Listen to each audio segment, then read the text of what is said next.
Hi guys, NOTuNOTme here, just quickly showing you the GPS that I use. This is the Garmin GPSmap 62S. The S stands for the ability to add a SD card into it so you can have more storage. Okay, so I've had this now for 3 years. It's seen a lot of use and a fair bit of abuse.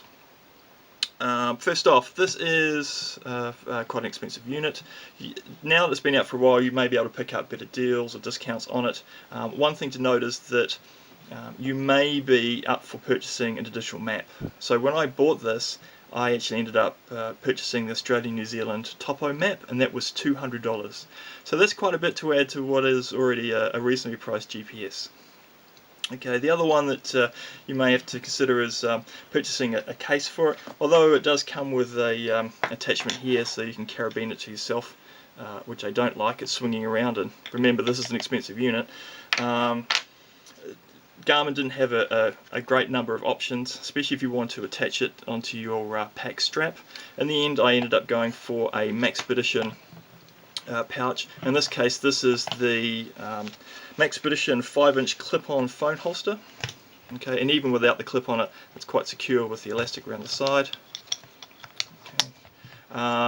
And I usually don't like these sorts of clips, but in this case it works out rather well. Even if you don't like that, you can take it off. There's straps on here so you can put some sort of molly attachment like a malice clip or something in. Okay, the only problem I've had with this case is, although there is some soft felt terry cloth stuff in here, just along the edges it catches on the buttons, and as you can see here, I've actually worn on the edges here all the buttons of the GPS. What I should have actually done was just put the whole unit in backwards, which I may consider doing. Okay. Right, so as I say, it's been seen a fair bit of use and abuse. It's been dropped, trodden on, dunked. It's been used on numerous searches on land, searches on water. It's been out on boats. We can see here we've got a bit of, I think, some sort of water or something's got in here behind the paint. It's just plastic. That's no problem. I don't love the fact that there is a a rubber covering here for the mini USB, but I haven't had any problems with it, to be honest. I try and avoid it getting wet where I can, but I haven't any problems when it has been. So very good.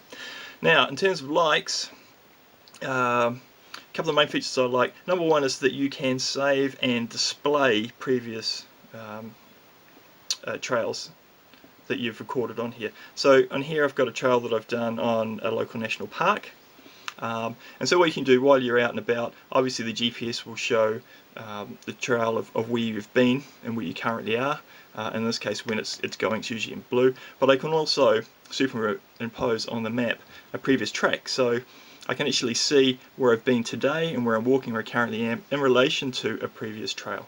So if you were on a trail that you've worked on before, you can bring it up. Am I still on the right trail? If you're at an intersection and you can't remember which way you go, you can refer to the trail that you saved previously. Really good feature, and I use it quite a lot. The next one is, okay, on the map, and this is the usual display you'll see on the map. Obviously that's where you are and which way you're pointing, etc. You can customize it to show data. In this case, I've put on 4 large squares on here where I can customize the data that goes in it. So I have battery life, GPS signal, so 5 bars, GPS accuracy, and usually what I have in here is map location.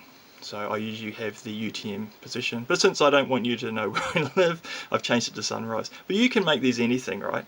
So you can have sunrise, sunset, time, I think there's an ETA, there's distance travelled, etc. There's a great number, and you don't have to have 4, you can have 2.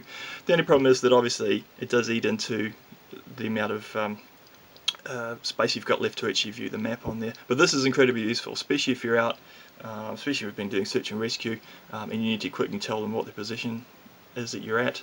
The fact that you can just have UTM there, or latitude, longitude, great feature, love it.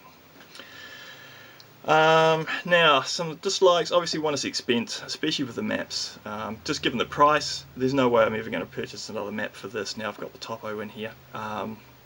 If there's an update for it, I'm not going to buy it. It costs too much.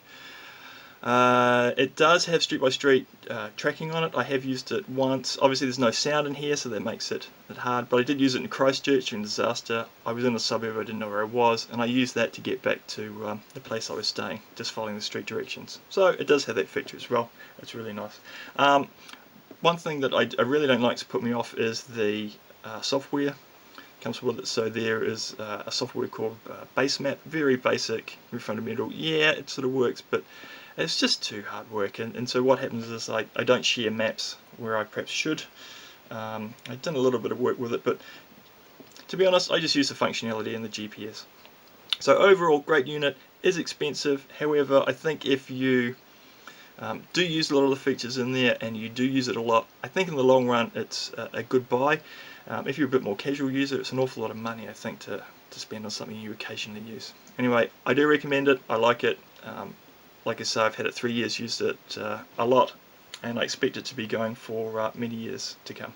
Okay guys, hope you like that. Cheers.